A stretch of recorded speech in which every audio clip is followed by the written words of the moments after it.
لفظ لفظ حکمتیں ابر علم کہیں سے برستی بارشیں شرع کے امور سے دین کے شعور سے. السلام علیکم ورحمۃ اللہ وبرکاتہ.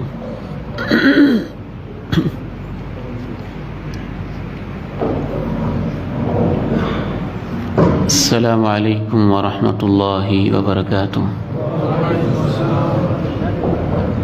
الحمد للہ رب العالمین والصلاة والسلام علی اشرف الانبیاء وخاتم المرسلین. اشہد ان لا الہ الا اللہ وحدہ لا شریک لہ واشہد ان محمدا عبدہ ورسولہ صلی اللہ علیہ وعلی آلہ وصحبہ وسلم. اما بعد فاعوذ باللہ السمیع العلیم من الشیطان الرجیم من همزه ونفخه ونفثه. بسم الله الرحمن الرحيم. وقرن في بيوتكن ولا تبرجن تبرج الجاهلية الأولى وأقمنا الصلاة وآتينا الزكاة وأطعنا الله ورسوله. وقال عز من قائل سبحانه وتعالى أفحكم الجاهلية يبغون.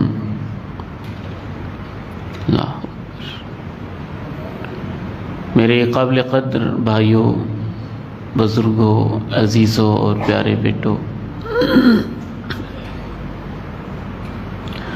آج ہم جس عہد سے گزر رہے ہیں یہ عہد تلبیسات کا عہد ہے.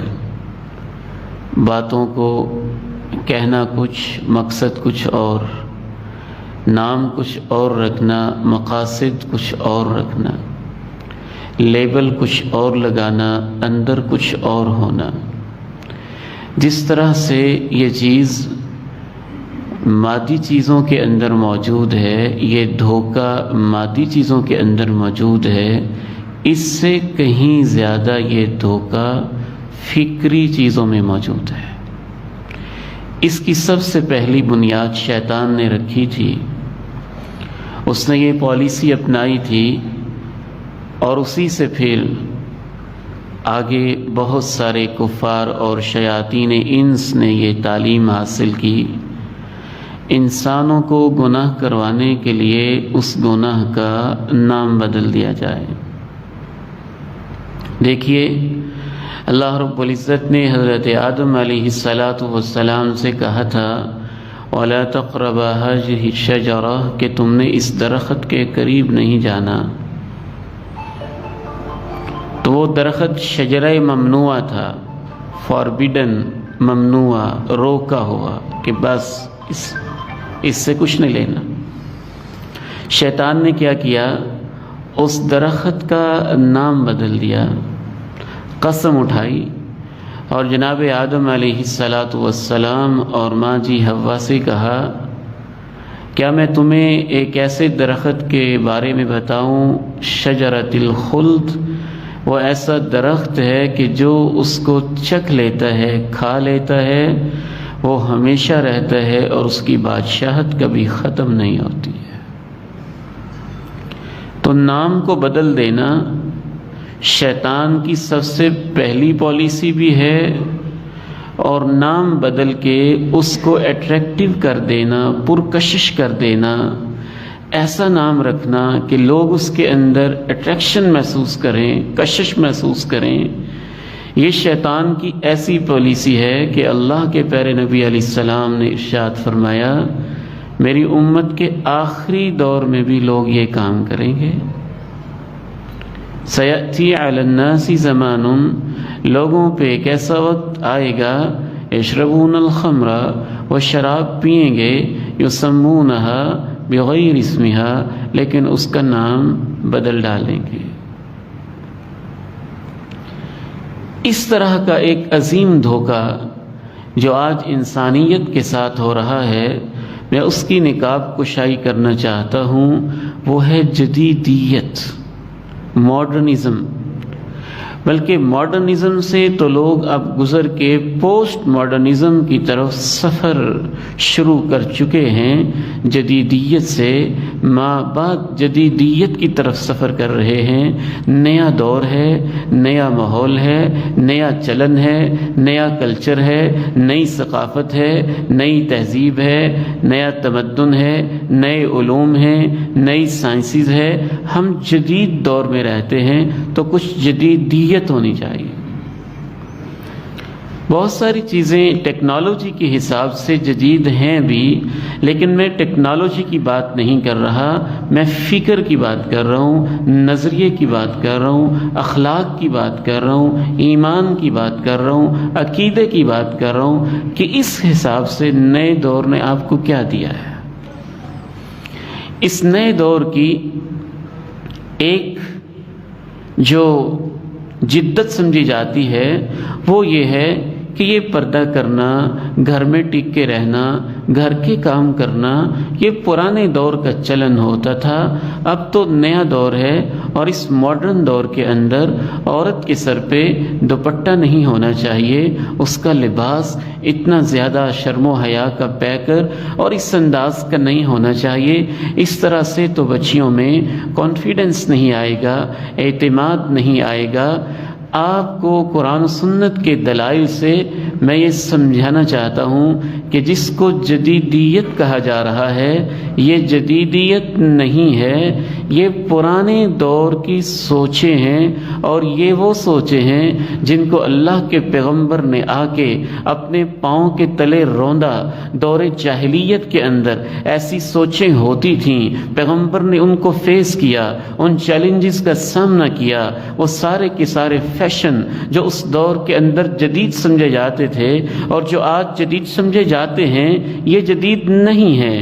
ان میں سے کچھ فیشن مشرکین مکہ کے ہیں، ان میں سے کچھ فیشن قوم لوط کے ہیں، ان میں سے کچھ فیشن قوم شعیب کے ہیں، ان میں سے کچھ فیشن قوم نوح کے ہیں، ان میں سے کچھ فیشن قوم عاد کے ہیں، ان میں سے کچھ فیشن اسلام سے صدیوں پہلے کے ہیں، اور ان کو میک اپ کر کے، رنگ چڑھا کے، نام بدل کے، لیبل بدل کے، اٹریکٹیو بنا کے، پرکشش بنا کے، نام چینج کر کے، نئی ٹرمینالوجی، نئی اصطلاحات، نئے دور کے اندر نئے انداز میں میک اپ کر کے ہمارے سامنے پیش کیا جا رہا ہے۔ آئیے اسی نظریے کو، جس کو آپ کہتے ہیں یہ عورت بڑی ماڈرن ہے جی، اس نے تو کبھی سر پہ دوپٹہ نہیں لیا، گلے کے اندر لٹکا کے رکھتی ہے، یہ مردوں کے ساتھ مکس اپ ہونے کی قائل ہے، بڑی کانفیڈنٹ ہے، کھل کے بات کرتی ہے۔ یہ وہ فیشن ہے جو دور جاہلیت کا ہے، اور اس کو تو خصوصاً اللہ نے اپنے قرآن میں پہلی جاہلیت کہا ہے۔ یہ اللہ کا قرآن ہے، ذرا اس کو سنیے۔ اعوذ باللہ من الشیطان الرجیم وقرن فی بیوتکن ولا تبرجن تبرج الجاہلیہ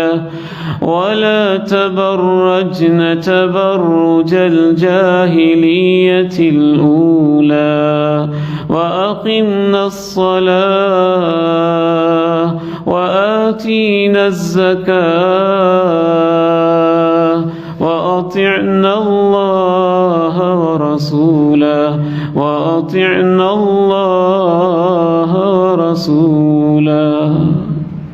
اے ایمان والی عورتوں، گھروں میں ٹکے رہو۔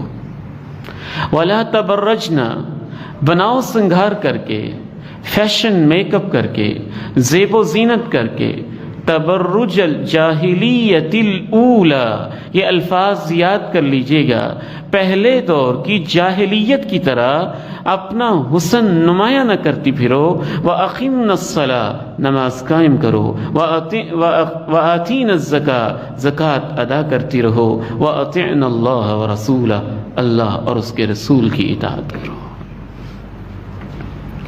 تم اسے جدیدیت کہتے ہو، قرآن مجید اسے جاہلیت کہتا ہے۔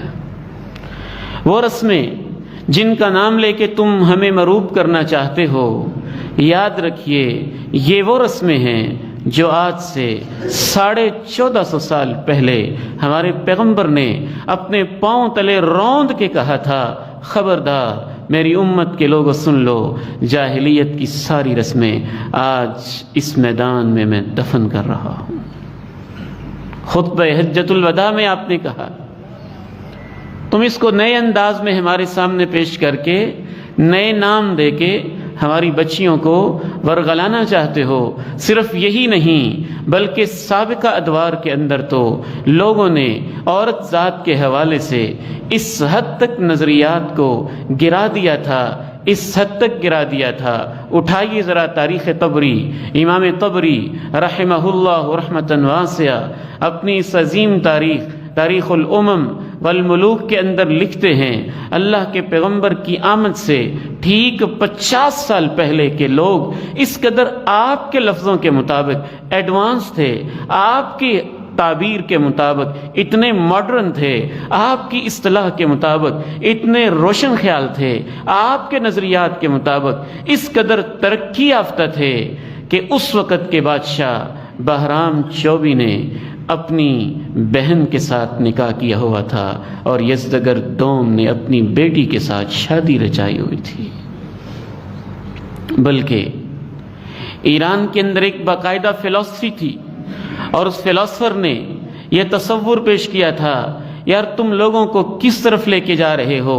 اس ظالم نے ایسا نظریہ پیش کیا جو اس دور کے حساب سے بڑا ماڈرن نظریہ تھا۔ اس نے کہا، تم کیوں اس کو گناہ کہتے ہو؟ یہ تعلق قائم کرنا کوئی گناہ تو نہیں ہے۔ اگر کسی پیاسے کو پانی پلایا جائے تو تم اسے نیکی سمجھتے ہو، اگر بھوک کو روٹی کے نوالے بھوکے کو کھلائے جائیں اور اس کے پیٹ کی بھوک ختم کی جائے تو تم اسے نیکی سمجھتے ہو، اگر کسی بھوکے کو جانور کو چارہ ڈالا جائے تو تم اسے نیکی سمجھتے ہو۔ سردی کے اندر ٹھٹھرتے ہوئے سردی کے مارے کسی انسان کو اگر دھوپ دے دی جائے، آگ دے دی جائے اور اس کو آگ تاپنے کا موقع دیا جائے تو تم اسے نیکی سمجھتے ہو۔ اس ظالم انسان نے یہ کہا کہ جس طرح بھوکے کی بھوک مٹانا، پیاسے کی پیاس بجھانا اور ٹھٹھرتی سردیوں میں کسی کو گرمائش دینا خیر اور نیکی ہے، اگر کوئی عورت کسی جنس کے بھوکے انسان کو اپنا جسم پیش کرتی ہے تو وہ نیکی کرتی ہے۔ باقاعدہ اس نے یہ تھیوری پیش کی۔ جب اس نے یہ نظریہ پیش کیا تو ایران اور فارس کے اس وقت کی آپ کیا سمجھتے ہیں کہ نیا دور کو شروع ہوا ہے؟ یہ ایران اور فارس، یہ روم اور یہ سپر پاورز اپنے دور کی بڑی ترقی یافتہ اقوام تھیں۔ ان کے بڑے بڑے نظریات تھے، ان کے بڑے بڑے لائف سٹائلز تھے، ان کے لائف سٹائل نے اس حد تک ترقی کی ہوئی تھی۔ اللہ کے پیغمبر کی آمد سے پہلے ان کے دوپہر کے کھانے کا لباس علیحدہ ہوتا تھا، ناشتے کا لباس علیحدہ ہوتا تھا۔ شام کو بڑے بادشاہ دسترخوان پہ بیٹھتے تھے، ڈنر کا لباس علیحدہ ہوتا تھا، فنکشن کا لباس علیحدہ ہوتا تھا، نائٹ ڈریس اور رات کو لیٹنے کا لباس علیحدہ ہوتا تھا۔ یہ سب ہم دیکھ چکے ہیں۔ جب اس نے یہ نعرہ لگایا تو اس نعرے کے اندر اوباش صفت لوگوں کے لیے، غنڈہ صفت لوگوں کے لیے، بے حیا اور بد کردار نوجوانوں کے لیے اور اوباش صفت شباب کے لیے ایسی کشش تھی کہ وہ اس کی طرف لپکے، اس کی طرف آگے بڑھے اور اس قدر زیادہ اس کی تحریک زور پکڑنے لگی کہ پورے کے پورے پرشین کلچر کے ایک پورے علاقے کے اندر اس رشتے کے لیے اور اس ناجائز تعلق کے لیے ماں، بہن اور بیٹی کے فرق کو بھی ختم کر دیا گیا تھا۔ وَقَرْنَ فِي بُيُوتِكُنَّ وَلَا تَبَرَّجْنَ تَبَرُّجَ الْجَاهِلِيَّةِ الْأُولَى وَأَقِمْنَ الصَّلَاةَ وَآتِينَ الزَّكَاةَ وَأَطِعْنَ اللَّهَ وَرَسُولَهُ۔ عرب عورتیں بھی یوں اپنے چھاتی کو ابھار اور چھاتی کے ابھار کو دکھانا یہ فیشن سمجھتی تھیں۔ برائے نام ایک کپڑا سا لٹکا کے اپنی چھاتی کے ابھار کو نمایاں کرنا، یہ ان کا ایک کلچر تھا۔ جتنی خباثتیں اس دور کے اندر عام کی جا رہی ہیں اس کے لیے لفظ یہی ہوتے ہیں، یہ 4-5 گنے ہوئے لفظ یاد کر لیں: ماڈرنزم، ترقی، روشن خیالی، آزادی، فریڈم، عورتوں کے حقوق، یہ الفاظ ہوتے ہیں، اور اندر وہ گند چھپا ہوتا ہے جس کو ہمارا دین دور جاہلیت کہتا ہے۔ اور آگے بڑھیے، انسانی تاریخ نے تو وہ تجربہ بھی دیکھا، جب رشین حکومت ہوئی تو رشین سٹیٹس قائم ہوئیں، کمیونزم کا دورہ ہوا، اشتراکیت کا ہر طرف جھنڈا لہرانے لگا اور سرخ ریچھ ہر طرف آگے بڑھنے لگے، آزادی کے انہوں نے نعرے لگائے۔ انہوں نے یہ باقاعدہ طور پہ سرکاری سطح پر اعلان کیا، سرکاری سطح پر ریڈیو سٹیشن سے باقاعدہ اعلان کیا کہ یہ جو نکاح ہوتا تھا، رشتہ ہوتا تھا، میاں بیوی کا تعلق ہوتا تھا، یہ بھی کیپیٹلزم تھا، سرمایہ کے لیے تھا، پیسوں کے مفاد کے لیے تھا۔ چونکہ اب اشتراکی حکومت ہے، ہم اس نکاح کے بندھن کو ختم کرنے کا اعلان کر رہے ہیں۔ مرد کو جاب دی ایک جگہ پہ، اس کی بیوی کو جاب دی 200 کلومیٹر دور، بیوی کو ایک جگہ جاب دی تو اس کے مرد کو 400 کلومیٹر دور، اور باقاعدہ اناؤنس کیا کہ جو مرد جس عورت کے ساتھ چاہے اور جو عورت جس مرد کے ساتھ چاہے تعلق قائم کرے۔ اس میں آخر گناہ کی بات کیا ہے؟ اگر کوئی زبردستی کرتا ہے تو پھر گناہ ہے، جب وہ آپس میں رضامند ہیں، خوش ہیں، تو رضا کے ساتھ وہ ایک تعلق قائم کرنا چاہتے ہیں، تو تم کون ہوتے ہو اس کو روکنے والے، ان کی آزادی میں انٹرفیئر کرنے والے اور ان کی آزادی میں مداخلت کرنے والے؟ یہ اناؤنسمنٹ ہو گئی، حکومت ساتھ تھی، رشین سٹیٹ مکمل اس کی سپورٹ اسے حاصل تھی۔ پھر کیا ہوا؟ مولانا امین حسن اصلاحی رحمہ اللہ لکھتے ہیں کہ پورے رشیا کے اندر چند اشروں کے بعد، کوئی 30 سال کے بعد، رشیا کی گلیوں میں بچے ایسے آوارہ پھرتے تھے جیسے پاکستان کی گلیوں میں کتوں کے بچے آوارہ پھرتے ہیں۔ تم ایک مرد عورت کے تعلق کو مرد عورت کا بس تعلق سمجھتے ہو؟ تمہاری حماقت کا یہ حال ہے کہ تم انسانی تمدن کے اوپر حملے کرتے ہو اور انسانی تہذیب کے اوپر تم تیشے چلاتے ہو اور انسانی رشتوں کو تم کاٹنا چاہتے ہو۔ یہ نعرہ لگا کہ مرد و عورت کے تعلق پہ مداخلت کرنے والا کون ہوتا ہے؟ یاد رکھیے، مرد و عورت کا تعلق صرف ایک جنسی خواہش کی تکمیل نہیں ہوتی، اس سے انسانی نسل کی بقا ہوتی ہے، اس سے بیٹیاں گود میں آتی ہیں، اس سے بیٹوں کی پرورش ہوتی ہے، نسل انسانی کا تحفظ اس میں ہوتا ہے، نسل انسانی کی بقا اس میں ہوتی ہے۔ جب نکاح کے ادارے کو ختم کر دیا جائے گا، پاکیزگی کے ادارے کو ختم کر دیا جائے گا، معاف کیجئے گا، میں تو اس حد تک اس گندی تہذیب سے متنفر ہوں، یوں لگتا ہے کہ وہ ساری الٹی جو سابقہ دور کے مشرک کرتے تھے آج کے دور اس کو چاٹ رہے ہوں، بلکہ ان سے بھی گئے گزرے لوگ ہیں۔ مشرکین عرب بھی اس قدر خباثت اور جاہلیت نہیں کرتے تھے جتنا آج کا انسان کر رہا ہے۔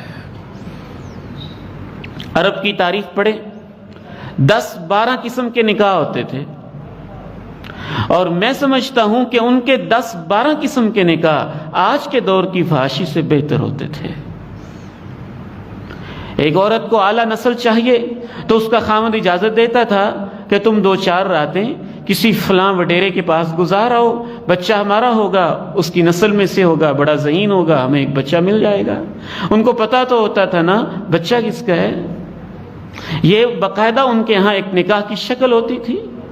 نکاح کی ایک شکل یہ بھی ہوتی تھی، اس کو نکاح الاستبزاء کہتے تھے۔ ماں جی عائشہ صدیقہ رضی اللہ تعالی عنہا نے یہ دور جاہلیت کے نکاح کی ساری شکلیں ہمارے سامنے کھول کھول کے رکھ دیں۔ کچھ عورتیں ایسی بھی ہوتی تھیں جن کے گھروں پہ جھنڈے لگے ہوتے تھے، یہ اس بات کی علامت ہوتی تھی جو مرد جس وقت جب جیسے جہاں جس لمحے چاہے ہمارے گھر میں آ سکتا ہے، تعلق قائم کر سکتا ہے، لیکن اس دور کی جاہلیت سے وہ پھر بھی بہتر تھے۔ جب اس عورت کے ہاں بچے کی پیدائش ہوتی تھی تو عرب دستور یہ تھا، عورت اشارہ کرتی تھی یہ فلاں کا بیٹا ہے، یہ اس کی ذمہ داری اٹھائے گا، اور وہ پابند ہوتا تھا، وہ اس کو بیٹا بناتا تھا اور اس کی ذمہ داری اٹھاتا تھا۔ اس نے کتنا پیارا دین دیا ہے، جس نے بڑے بڑے مسئلے چھوٹی چھوٹی باتوں میں سادہ انداز میں حل کر کے رکھ دیے ہیں، جو انسان کبھی حل نہ کر پائے، سادہ سے انداز کے اندر اس دین نے تمہارے سامنے حل کر دیے۔ امریکہ سے ایک نوجوان آتا ہے، پریشان سا رہتا ہے، ہمارے استاد محترم اس سے پوچھتے ہیں بیٹے آپ نے دین کی خاطر، اسلام کی خاطر کلمہ پڑھا، امریکہ کو چھوڑا، کراچی میں آ گئے، یہاں کی ٹوٹی پوٹی گلیاں اور یہاں کی ساری ڈسٹ اور یہاں کی الرجی اور سارا گرد و غبار زدہ ماحول، پریشان نہیں ہوتے ہو؟ کہنے لگا نہیں، یہ تو کوئی پریشانی کی بات نہیں، یہ تو مینجمنٹ کی کمزوری ہے، انتظام کی کمزوری ہے، تم نہیں جانتے پریشانی کیا ہوتی ہے۔ پوچھا کیا ہوتی ہے پریشانی؟ کہتا ہے پریشانی یہ ہوتی ہے کہ میں پاکستانی کلچر کے اندر جب دیکھتا ہوں ایک شخص اپنے باپ کی انگلی پکڑ کے چل رہا ہے، باپ اس سے محبت کر رہا ہے، ماں اس کو محبت دے رہی ہے، شادی کے فنکشن میں سب اکٹھے ہوتے ہیں، تو تم نہیں جانتے مجھے کتنی پریشانی ہے۔ میں 25-30 سال کا ہو چکا ہوں، مجھے آج تک کوئی نہیں بتا سکتا کہ میں نے باپ کس کو کہنا ہے۔ تم ایسی آزادی چاہتے ہو جہاں کتے اور بلیوں سے بھی بدترین ایسی مخلوق پیدا ہو کہ جن کو اپنے ماں باپ کا بھی علم نہ ہو؟ یہ جدیدیت جس کے پیچھے تم بھاگے پھرتے ہو اور جس گند کو تم چاٹ رہے ہو، اس جدیدیت کا یہ حال ہے۔ میں تو حیران ہوتا ہوں لوگوں کی عقلوں کے اوپر پردے کیسے پڑ گئے ہیں۔ وہ عیسائیت وہ مذہب ہے کہ آج بھی بائبل کے اندر لکھا ہوا ہے، حضرت عیسیٰ علیہ السلام نے اپنے ماننے والوں سے کہا تھا اگر تمہاری ایک داہنی آنکھ بری ہو جائے، اے میرے امتیوں، اپنی اس آنکھ کو نکال کے باہر پھینک دینا۔ اس کا باہر پھینکنا اس سے بہتر ہے کہ کل تمہارے پورے جسم کو جہنم میں پھینک دیا جائے۔ یہ تعلیم تھی اصل عیسائیت کی۔ اور ماڈرنزم کی ماری ہوئی کرسچینٹی اور آج کی عیسائیت کا کیا حال ہے؟ انگلینڈ کے اندر چرچ کی میٹنگ ہوتی ہے اور پوپ یہ اعلان کرتا ہے چونکہ ناجائز تعلق 50% سے بڑھ گیا ہے، میں اپنے سب ماننے والوں کو ہدایت کرتا ہوں کہ چونکہ 50% سے زیادہ مرد و عورت بغیر شادی کے اکٹھے رہتے ہیں، میں ہدایت کرتا ہوں، چرچ سے آواز آتی ہے کہ آج کے بعد بغیر شادی کے مرد و عورت کے تعلق کو گناہ نہ سمجھا جائے۔ آگے بڑھیے۔ اس جدیدیت نے اور ہمیں کیا تحفہ دیا، اور ہمیں اس نے تحفے کے اندر کیا دیا جس کو تم ماڈرنزم کہتے ہو؟ اس جدیدیت نے اور اتنے گندے گل کھلائے اور اس قدر انسانیت کی پیشانی کو عرق آلود کر کے رکھ دیا کہ ان کی تو پوری کہانیاں بیان کرتے ہوئے بھی نہ مسجد کا تقدس اجازت دیتا ہے، نہ میرا ضمیر اجازت دیتا ہے، نہ الفاظ اجازت دیتا ہے، نہ شرم و حیا اجازت دیتے ہیں۔ آج کی اس جدیدیت جس کو تم جدیدیت کہتے ہو، میں حیران ہوں انسانوں کی عقلوں پہ پردے کیسے پڑے۔ 50 ملکوں کے حکمران تمہاری 21ویں صدی میں اکٹھے ہوئے اس بات کا اعلان کرنے کے لیے کہ ایک مرد کو مرد کے ساتھ شادی کی اجازت دی جائے۔ یہ اس کا رائٹ ہے، یہ اس کا حق ہے، یہ اس کی آزادی ہے۔ اور ہم یورپ کو، امریکہ کو روتے تھے۔ میرے بھائیوں، بہت بری صورتحال اس وقت انسانیت کی ہو رہی ہے۔ آپ کے کراچی شہر کے اندر بھی کچھ ایسے احتجاجی مظاہرے ہو چکے ہیں جو ہم سوچ بھی نہیں سکتے تھے کہ محمد کریم علیہ السلام کے نام پہ اور اللہ کے نام پہ اور کلمہ کے نام پہ لیے ہوئے اس ملک میں کیا یہ بے حیا اور بد کردار لوگ اتنے بھی آزاد ہو جائیں گے کہ کراچی جیسے شہر کے اندر مسلمانوں کے ملک میں اس بات پہ باقاعدہ مظاہرے کریں گے کہ ہمیں اس تعلق کی اجازت کیوں نہیں دی جا رہی؟ یہ وہ آزادی ہے جو قوم لوط باقاعدہ اپنے ڈیروں پہ یہ کام کرتے تھے، سرے بازار کرتے تھے، چوکوں چراہوں میں کرتے تھے، اور اس کو کوئی قباحت محسوس نہیں کرتے تھے، یہ وہ جاہلیت ہے جو قوم لوط کے اوپر اس حد تک مسلط تھی کہ اللہ کے ایک پیغمبر نے ان کو بڑے ہی پیارے انداز میں، بڑے احسن انداز میں یوں سمجھایا تھا۔ اللہ کے قرآن سے پوچھئے اس جاہلیت کے اوپر وقت کے پیغمبر نے کیا کمنٹس دیے۔ وَلُوطًا إِذْ قَالَ لِقَوْمِهِ أَتَأْتُونَ الْفَاحِشَةَ مَا سَبَقَكُم بِهَا مِنْ أَحَدٍ مِّنَ الْعَالَمِينَ إِنَّكُمْ لَتَأْتُونَ الرِّجَالَ شَهْوَةً مِّن دُونِ النِّسَاءِ بَلْ أَنْتُمْ قَوْمٌ مُسْرِفُونَ۔ اے میرے حبیب، جناب لوط کا تذکرہ کیجئے جب انہوں نے اپنی قوم سے کہا تھا تم ایسی بے حیائی کرتے ہو کہ پوری انسانی تاریخ میں تم سے پہلے یہ بے حیائی کسی نے نہیں کی۔ کیا تم اپنی خواہش کی تکمیل مردوں کے ذریعے سے کرنا چاہتے ہو؟ رب العالمین اس بے حیائی اور بد کرداری کے اوپر اس قدر ناراض ہوئے۔ امام ابن کثیر رحمہ اللہ لکھتے ہیں صدوم نام کی اس بستی کو فرشتوں کے ذریعے اللہ رب العزت نے اٹھایا، اتنا اونچا اٹھایا حتیٰ کہ آسمان کے فرشتوں نے ان کے کتوں کے بھونکنے کی اور اس بستی کے گدوں کے ہنہنانے کی آواز سنی، پھر اللہ نے آسمانوں سے اس کو الٹا کر کے زمین کے اوپر پٹک دیا، اور پٹکنے کے بعد اللہ نے ان کے اوپر پتھروں کی بارش نازل کی تھی۔ جس کو تم جدیدیت کہتے ہو اس کا تیسرا تحفہ یہی ہے نا کہ شرع عام شراب پی جائے، ڈرنکنگ کی جائے، جو چاہتا ہے جب چاہتا ہے جیسے چاہتا ہے پیو۔ تم کون ہوتے ہو پابندی لگانے والے؟ یہ اس کی آزادی کا تقاضا ہے، اور یہ ڈرنکنگ والا معاملہ بھی وہ دور جاہلیت کا معاملہ ہے۔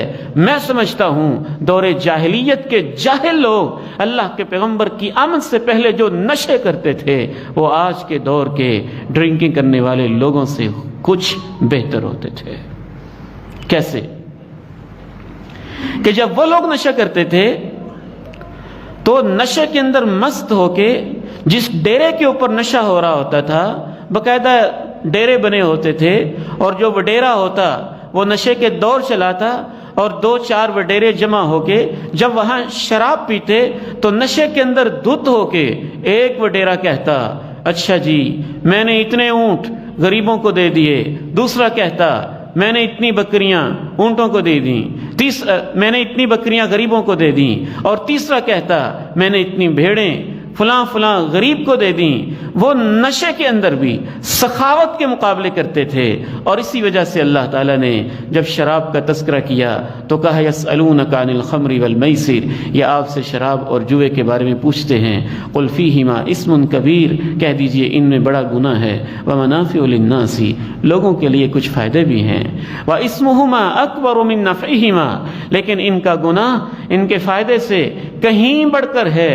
وہ دور جاہلیت کی یادیں آج دوبارہ اس امت کے اندر تازہ ہو رہی ہیں، اور اس طرح کی آوازیں بے شک آہستہ اور دبی دبی سنائی دی جا رہی ہیں کہ فلاں فلاں فلاں فلاں جگہ پہ آخر ڈرنکنگ پہ پابندی کیوں ہے؟ کوئی پینا چاہتا ہے تو اسے کیوں نہیں پینے دی جاتی؟ انما الخمر والمیسر والانصاب والازلام رجس من عمل الشیطان فاجتنبوه، شراب، جوا، قسمت کے تیر، یہ سب شیطانی اور پلید کام ہیں، تم ان سے بچاؤ۔ الفاظ اللہ کے قرآن سے سیکھیں، اللہ کے قرآن سے سیکھیں، اس کے اوپر اللہ تعالیٰ کے کمنٹس کیسے ہیں، اللہ تعالیٰ تمہیں کیا کیا بتاتے ہیں، کبھی شیطانی کام، کبھی بے حیائی، کبھی بد کرداری، کبھی پلید کام، کبھی گندے کام، جس کو تم جدیدیت کہتے ہو، قرآن تو ان حرکتوں کو یہ نام دیتا ہے، پلید کام، بے حیائی کے کام، بد کرداری کے کام، شیطان کے کام۔ تم اسے کہتے ہو ماڈرن ہو گئے، جدید ہو گئے، ترقی ہو گئی ہے، آگے بڑھ رہے ہیں۔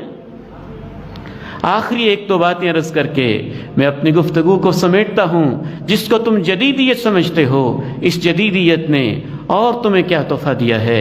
سود کا ایسا نظام دیا ہے کہ ہر بینک سود پہ لگا ہوا ہے، ہر شخص سود پہ لگا ہوا ہے، سارے کے سارے کاروبار سود پہ لگے ہوئے ہیں، اقوام عالم کو سود کے اندر جکڑ کے رکھ دیا گیا ہے، ان کی آزادیوں کو قید کر دیا گیا ہے، ان کی نسلوں کو بھی مقروض کر دیا گیا ہے، اور سود لیتے دیتے انٹرنیشنل لیول پہ اس قدر زیادہ لوگوں کے ذہنوں کو سودی بنا دیا گیا ہے کہ چند ہاتھوں کے اندر دولت سمٹ گئی ہے، اور بہت سارے غریب لوگ اپنے 2 ٹکے کی روٹی کھانے کے لیے اپنی عزتوں کو بیچنے پہ مجبور ہوئے بیٹھے ہیں۔ یہ تمہاری جدیدیت ہے، جبکہ اللہ تعالیٰ نے اس کے اوپر کیا تبصرہ کیا تھا؟ اور اس جدید دور کے اندر کہتے یہ وہی کچھ ہیں جو مشرکین عرب کہتے تھے۔ وہ بھی یہی کہتے تھے کہ سود کیوں حرام ہے؟ اس میں بھی نفع ہوتا ہے، تجارت میں بھی نفع ہوتا ہے، تجارت سے نفع لیں تو حلال ہو جاتا ہے، سود کے ذریعے نفع لیں تو حرام ہو جاتا ہے۔ یہ کیا بات ہوئی؟ اللہ نے پھر اس کے اوپر تبصرہ کیا، احل اللہ البیع وحرم الربا، سادہ سا خوبصورت اور عظیم تبصرہ کیا، لمبی چوڑی باتوں میں جانے کی ضرورت نہیں۔ رب کریم نے کہا فرق یہ ہے کہ سود کو اللہ نے حرام کیا ہے، تجارت کو اللہ نے حلال کیا ہے۔ یہ کہنا تو ایسی حماقت ہے جیسے بندہ کہے کہ بکری کیوں حلال ہے اور کتا کیوں حرام ہے؟ اس کا بھی گوشت ہے، اس کا بھی گوشت ہے، اس کی بھی 4 ٹانگیں، اس کی بھی 4 ٹانگیں۔ حرام ہونے کی کیا وجہ ہے؟ بندہ مومن کی عقل اللہ اور اللہ کے رسول کی پابند ہوتی ہے۔ یہ چھوڑ دو عقلی ڈھونسلے، یہ چھوڑ دو ریزننگ کی دنیا، یہ چھوڑ دو اس طرح کی اوٹ پٹانگ باتیں کہ یہ کیوں ہے اور یہ کیوں ہے اور یہ کیوں ہے۔ یہ اس کو زیب دیتی ہیں جس نے کلمہ نہ پڑھا ہو۔ انما قول المؤمنین، جب اہل ایمان کلمہ پڑھ لیتے ہیں تو ان کو بس ایک ہی بات زیب دیتی ہے، سمعنا واطعنا، اللہ آپ کا حکم ہے نا، سن لیا اور مان لیا۔ کلمہ پڑھ لیا تو پھر ایسی باتیں کہاں گئیں؟ پھر ایسی باتوں کا سوال ہی پیدا نہیں ہوتا۔ تم انجام بھی دیکھ رہے ہو کہ سودی نظام کی وجہ سے تم غلامی کی زنجیروں میں کیسے جکڑے ہوئے ہو، اور پھر بھی تمہارے بچوں کو یہ پڑھایا جا رہا ہے کہ سود کے بغیر تو دنیا کا سسٹم ہی نہیں چل سکتا۔ تم بند کرو اس طرح کی افواہات اور اس طرح کی فضول باتیں۔ امت اسلامیہ نے دنیا کے بر اعظموں کے اوپر 1000 سال تک سود کے بغیر نظام چلایا ہوا ہے اور دنیا کو چلا کے دکھایا ہوا ہے۔ جب تک ہم نے دنیا پہ 1000 سال حکومت کی ہے، کہیں سود کا نام و نشان ہوتا تھا تو دنیا چل رہی تھی نا۔ عقلوں کے اوپر پردے ڈال دیے گئے، اچھے خاصے پڑھے لکھے لوگوں کو بیوقوف بنا دیا جاتا ہے اس وقت جب ان کے پاس قرآن کی دولت نہیں ہوتی، دین کا شعور نہیں ہوتا۔ آخری بات عرض کر کے میں آپ سے اجازت چاہتا ہوں۔ اس تمہاری جدیدیت نے دنیا کو اور کیا تحفہ دیا ہے؟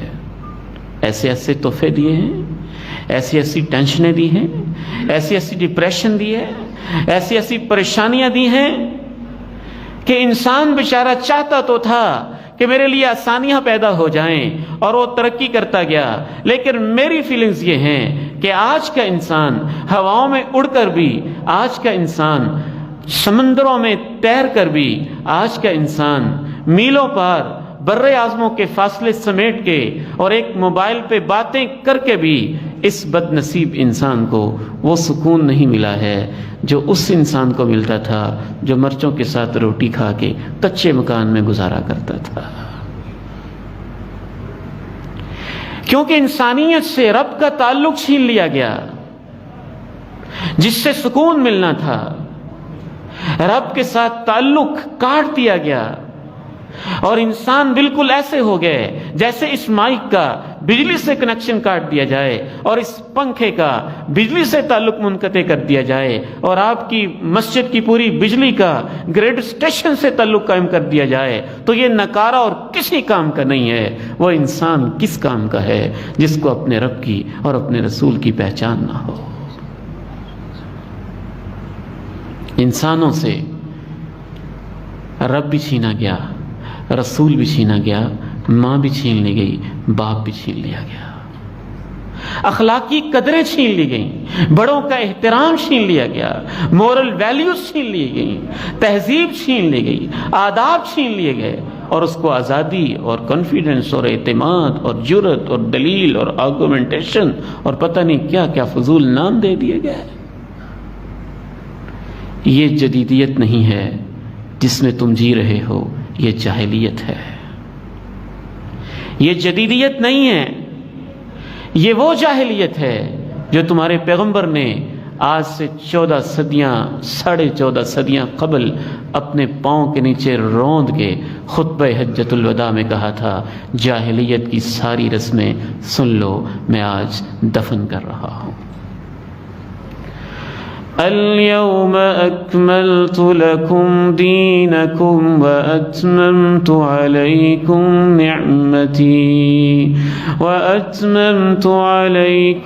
نعمتي ورضيت لكم الإسلام دينا.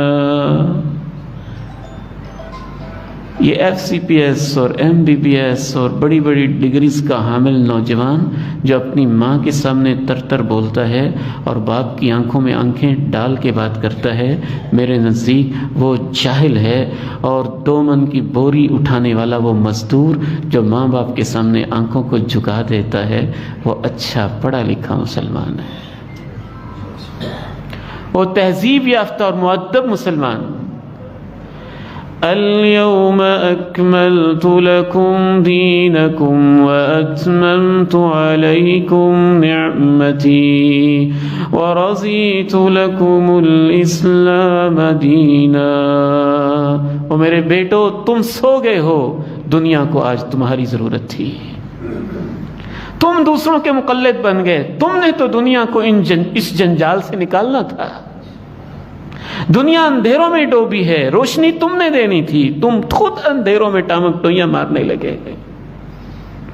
دنیا کے پاس کچھ نہیں ہے، بے شک اس نے جتنی بھی ترقی کر لی ہے، لیکن اخلاق کے میدان میں، سوشل ویلیوز کے میدان میں، اخلاقی قدروں کے میدان میں، خاندانی نظام کے میدان میں، انسانوں کو انسان بنانے کے میدان میں، رب ذوالجلال کی عظمت کی قسم اٹھا کے کہتا ہوں، جو روشنی اس قرآن کے پاس ہے دنیا میں کسی کے پاس نہیں ہے. ہم خود اس سے محروم ہو گئے تو پوری دنیا محروم بیٹھی ہوئی ہے. اسے تو تمہاری قیادت کا انتظار تھا، تم نے دنیا کی رہنمائی کرنی تھی اور تم خود ہی مرعوب ہو کے ماڈرنزم اور پتہ نہیں کس کس نام سے کیا کیا کرنے لگ گئے. بڑا دکھ ہوتا ہے تعلیمی اداروں کے اندر جس طریقے سے جدیدیت کے نام پہ ہماری نسلوں کو تباہ کیا جا رہا ہے. زبان اس کے تذکرے کی اجازت نہیں دیتی ہے. میں تو کہتا ہوں وہ پھر بھی زندہ درگور کرتے تھے اچھے انداز سے. کوئی 2 سال دودھ پلا کے، کبھی 1 سال دودھ پلا کے، کبھی پیار محبت کر کے مٹی کے اندر دفن کر کے آ جاتے تھے. زندہ درگور ہی کرتے تھے نا، پتہ تو ہوتا تھا نا کس نے کیا ہے، بیٹی بھی کس کی ہے. چلے ان کی جو سوشل ویلیوز ہیں وہ بھی اجازت دیتی تھی غیرت کے نام پہ کہ کوئی کیوں ہمارا داماد بنے. اور تمہاری جدیدیت نے جو تحفے دیے ہیں وہ تو ایسے تحفے ہیں کہ ان معصوم بچوں کو مارا بھی جاتا ہے، ایبارشن بھی کیا جاتا ہے، ان کی لاشیں روڑی کے اوپر پھینکی بھی جاتی ہیں اور پتہ بھی نہیں ہوتا کہ کس کی اولاد ہے، کس نے سنبھالنا ہے. جدیدیت نہیں، جاہلیت ہے. سکون چاہتے ہو تو قرآن کی طرف آ جاؤ. رمضان تمہارا قرآن سے تعلق مضبوط کرنا چاہتا ہے. اس کو سیکھو، اس کو پڑھو، اس کی تفسیر، اس کا ترجمہ، اس کی فلسفی، اس کی حکمت، اس کی وزڈم، اس کی لاجک، اس کے احکام، اس کی تعلیمات. اسی کے اندر سکون ہے، اسی کے اندر خیر ہے، اسی کے اندر برکت ہے. یہ اللہ کی دی ہوئی رہنمائی ہے. اسی سے انسانیت سیدھے راستے پہ آئے گی. اللہ سے دعا ہے قرآن سے اللہ ہمارا تعلق مضبوط کر دے. وآخر دعوانا ان الحمد للہ رب العالمین. سبحانک اللہم و بحمدک اشہد ان لا الہ الا انت استغفرک واتوب الیک.